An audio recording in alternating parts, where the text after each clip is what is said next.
About 3 years ago, I was at a conference that I helped organize, and our keynote speaker was Steve Haverhill.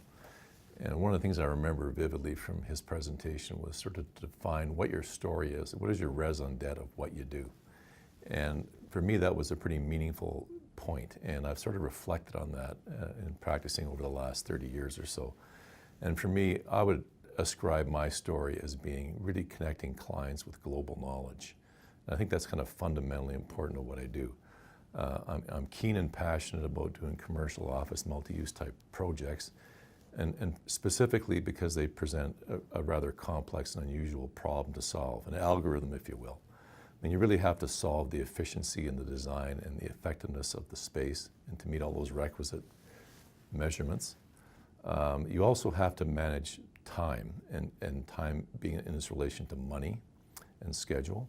You also have to manage land and building economics to make sure these things are viable and meet the density and all the requirements that these things to make the requisite business case for these things to perform. And after all that's said and done, you have to make this thing beautiful. And I think that's fundamentally important to what I do, and it's one of the things that really engages me about that type of archetype and those type of clients and the pace at which it happens. You know, and one often reflects on how these things actually contribute to the community. And these are places where people live. These are their homes. These are places of employment where people work.